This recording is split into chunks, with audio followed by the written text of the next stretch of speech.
We think this is an excellent time to invest in high-quality bonds. We're yielding now 6.5% to 7% on high-quality fixed-income investments, and we see several catalysts for lower yields over the next several years. So these yields now provide potential equity-like returns with a third to half the volatility of equities. And with growth slowing and inflation peaking and coming down, we think the central banks are near the end of the rate hiking cycle. So investors today can lock in these yields, which we haven't seen in 15 years. As Mark mentioned, it's a quite attractive time to be adding to high-quality fixed income. We saw a glimpse of that during March of this year when equities declined post-SVB, but fixed income did quite well as yields came down. We are finding opportunities across many sectors of high-quality fixed income asset classes, and I'll start with the credit corporate side.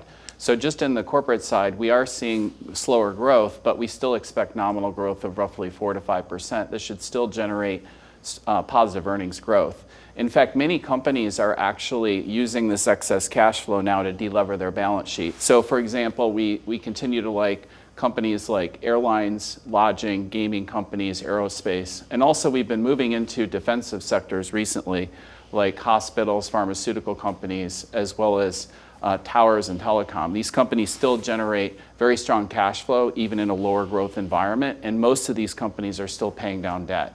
So what's really important about this is that while the government market technicals have turned negative lately with higher deficit spending, less foreign buying, we're seeing the opposite in the corporate bond market. These higher yields are actually attracting more demand from insurance and pension funds. At the same time, we think companies will issue less bonds at these significantly higher yields, which we haven't seen in 15 years.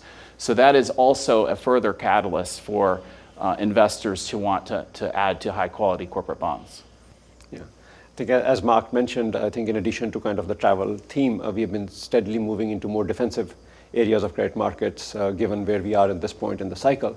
I think one other area where we've been shifting to a defensive stand is through agency mortgages. Agency mortgage-backed securities underperformed as the Fed started its quantitative tightening last year. They underperformed further post-Silicon Valley Bank as FDIC reduced agency mortgages, and then other banks have been on the sidelines. So when we look at the valuations there, they are the widest they have been in 15 years. In addition to kind of the agency mortgages, we are also seeing opportunities outside of US. We are seeing growth divergence between US and other countries. We are seeing inflation divergence. So that is creating opportunities across regions, that is creating opportunities across sectors, as well as individual companies. So for us, we think it's an attractive, very attractive time to be actively managing high-quality fixed income, like high-quality investment-grade credit portfolios at this point. We are fortunate to have a large team of analysts as well as PMs to look for such opportunities and add value for our clients.